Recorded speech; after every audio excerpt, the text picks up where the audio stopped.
Bonjour à tous, cette vidéo qui est l'occasion pour moi de vous parler et de vous présenter mon magazine Eau Nature, puisque finalement j'ai pas encore eu l'occasion de le faire euh, par l'intermédiaire d'une vidéo, mais je l'ai fait donc par écrit. Donc je me suis dit que ça pouvait être aussi une bonne idée d'en parler comme ça. Donc ce magazine, et c'est donc le deuxième là, qui vient juste de sortir il y a quelques jours. Le numéro de décembre, le premier est sorti au mois d'octobre. C'est vraiment ce magazine a vraiment été comment on pourrait dire, une création spontanée de mon esprit, quelque chose qui m'est descendu d'une manière assez évidente, finalement pour mettre ensemble, pour relier des photos que je prends régulièrement, voilà, en me promenant dans la nature, et puis faire des articles sur divers sujets. Et c'est donc tout naturellement que cette idée de format m'est venue, de faire quelque chose de régulier comme ça, plutôt que d'écrire de temps en temps. J'ai trouvé ça sympa et de regrouper finalement ces images, ces textes, ces articles par l'intermédiaire donc d'un magazine. Et j'ai vraiment envie à travers ces numéros de mettre en avant la nature, la vie, sous toutes ses formes, on pourrait dire, et de porter aussi un regard le plus lucide possible sur ce qui se passe actuellement, sur l'état de l'être humain, de son terreau, de la terre, etc. C'est vraiment quelque chose qui m'anime de plus en plus et que j'ai envie de partager. Donc dans ce magazine, vous allez retrouver plusieurs rubriques, notamment la rubrique donc Naturaux, où j'ai écrit sur ce dernier magazine un article sur le microbiote pulmonaire, qui est encore, on va dire, à ses balbutiements au niveau de la recherche, et je pense que c'est vraiment très prometteur pour comprendre. On a toujours, je crois, à comprendre. On n'arrivera jamais à la fin de la compréhension de l'être humain et de la vie en général. De toute façon, ça c'est certain. Mais je trouve ça super enrichissant de diversifier comme ça ces points de vue. Donc je parle du microbiote pulmonaire, je parle aussi des compléments alimentaires, entre guillemets, puisque logiquement on ne devrait pas, ou peu, ou ponctuellement en avoir besoin, mais au vu de l'état à la fois des terrains humains qui sont parallèlement dégradés au terreau, on va dire au sol, on en a de plus en plus besoin, à défaut de trouver une nourriture ultra saine. Et c'est pour ça aussi que c'est important de mettre en avant les gens qui sont là pour nous nourrir d'une manière, on va dire, éthique et saine. Et ça, c'est un deuxième objectif aussi de ce magazine, c'est vraiment de mettre en avant, comme ils aiment d'ailleurs s'appeler, de vrais paysans. C'est-à-dire ceux qui s'occupent et qui prennent soin de la terre et par là même des terreaux, du terreau, de nos terrains. Ça, c'est une notion fondamentale en naturopathie, s'occuper de la base. Et donc évidemment, quand on mange des produits comme ça, des produits qui ont été cultivés avec respect du sol, finalement la matière première, eh bien ils sont riches ces aliments-là et ils nous nourrissent de manière riche aussi. Malheureusement aujourd'hui, l'alimentation est bien souvent délétère et les légumes qui poussent sur des sols soit blindés de produits chimiques ou labourés à outrance, finalement n'ont plus que très peu de valeur nutritive. Et quand ça arrive finalement dans notre organisme, c'est très mal assimilé ou en quantité insuffisante. Donc dans ce numéro, j'ai rencontré Aude. Aude qui, la première fois où je l'ai vue, c'était donc dans la web série que Nicolas Fay a créée, la série Les Résistants, donc dans la région du Limousin, puisqu'il a fait ça au mois de mars. Et Aude, je l'ai découvert à travers son reportage, que vous pouvez d'ailleurs aussi retrouver dans le magazine, vous avez le lien. Et Aude est donc agricultrice bio et elle élève également des moutons. Donc pour moi ça a été bizarre parce que je suis quelqu'un qui mange plus de viande et qui a un rapport évidemment avec les animaux très proche. Mais paradoxalement, quand je l'ai vue, cette fille m'a émue. Elle m'a touchée par son discours et j'ai trouvé quelque chose de très sensible en elle. Et je me suis dit, comment est-ce qu'elle peut faire son métier au quotidien.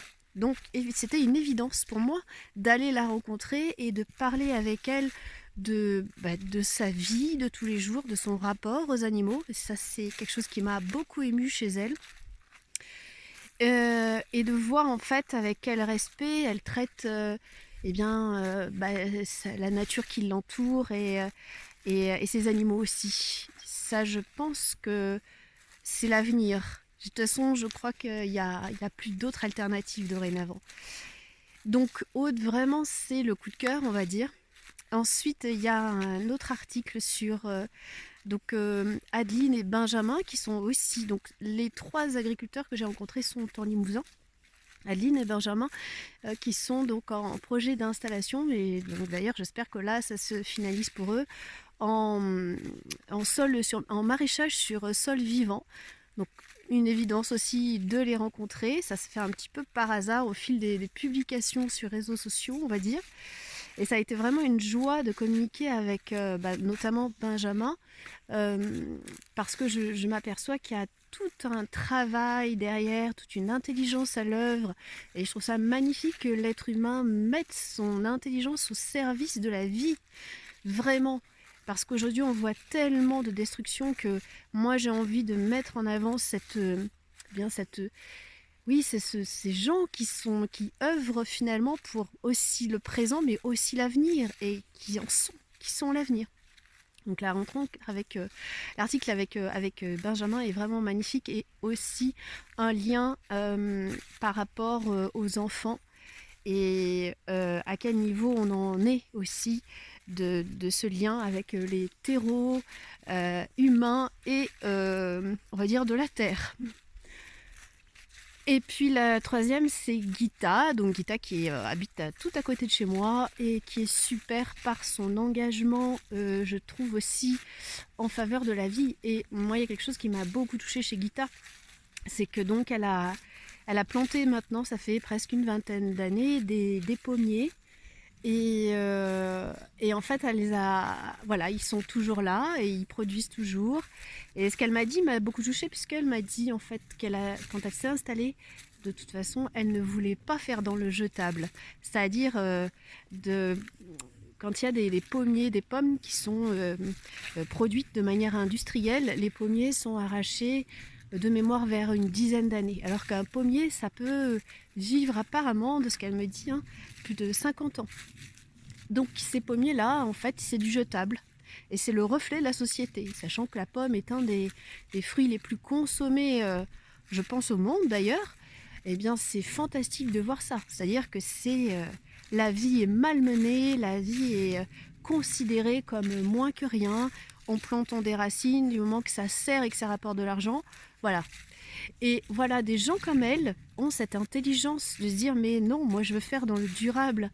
Un pommier, c'est vivant, c'est de la vie, il nous donne de la vie. Et donc, c'est pas possible de manière éthique de faire autrement. Et vraiment, moi, ça me réconforte parce que après ce 2e numéro, donc ça va faire quand même quelques personnes que j'ai rencontrées. Et dans le 1er numéro où j'ai aussi rencontré les gens de la mairie de Saint-Pierre-de-Frugy en Dordogne, donc un village vraiment emblématique par rapport à son engagement écologique. Ça m'a vraiment redonné foi en l'être humain. Il y a quelque chose bien au-delà de tout concept, je ne sais pas, politique ou autre, mais non, c'est l'humain quoi, à la base. Et c'est ça qui est super beau et qui me met en joie, parce que c'est très réconfortant de voir qu'il y a des gens qui œuvrent dans ce sens finalement.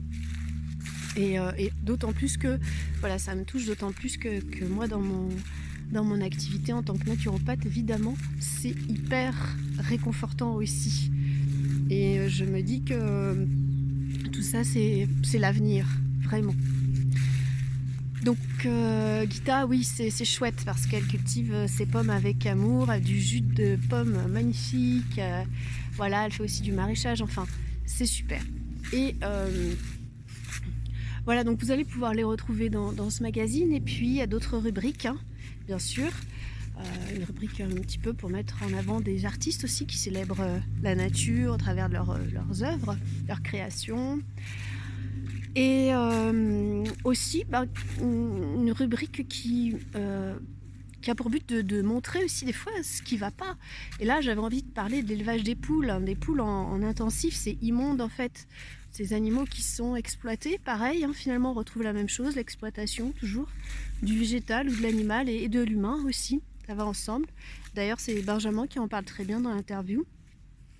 Et si on a un œil, on va dire, plus élargi et un œil d'ensemble, on voit bien cette exploitation qui de toute façon touche à sa fin, c'est une évidence. Donc ça, c'est la bonne nouvelle. Et donc ces poules-là, oui, non, et c'est pas possible Et maintenant, c'est vraiment à chacun de réfléchir et de se dire, quand j'achète quelque chose, il y a quelque chose derrière. C'est pas un simple œuf, quoi. Il y a tout un carnage derrière. Et ça, je pense que c'est vraiment très important de le réaliser et de prendre conscience de ça. Voilà, donc c'était vraiment pour parler un petit peu de ce magazine qui, moi, me réjouit. Donc le prochain sera au mois de février et il y a déjà pas mal de projets pour ce mois de février. Et aussi un numéro spécial Noël qui arrive, mais là je ne vous en dis pas plus, ça va être la grosse surprise magnifique. C'est vraiment une histoire qui me touche aussi personnellement et c'est vraiment un miracle de la vie que je trouve chouette pour ce mois de décembre et pour redonner vraiment de l'espoir, du baume au cœur, parce qu'il n'y a que ça de vrai. Ce lien, cette humanité, c'est à ça maintenant sur lequel c'est ça sur quoi on doit se focaliser de toute façon. Et je trouve que là, il y a quelque chose qui se passe pour lequel je suis très optimiste. Donc vous pouvez retrouver le lien pour aller lire le magazine. Et puis n'hésitez pas, si vous avez envie de contribuer ou de faire vivre ce magazine, de le partager, de le faire connaître, et bien n'hésitez pas aussi à me contacter, ce sera un vrai plaisir. Je vous dis à bientôt et merci pour de me suivre et merci de vous intéresser à tout ça. À bientôt.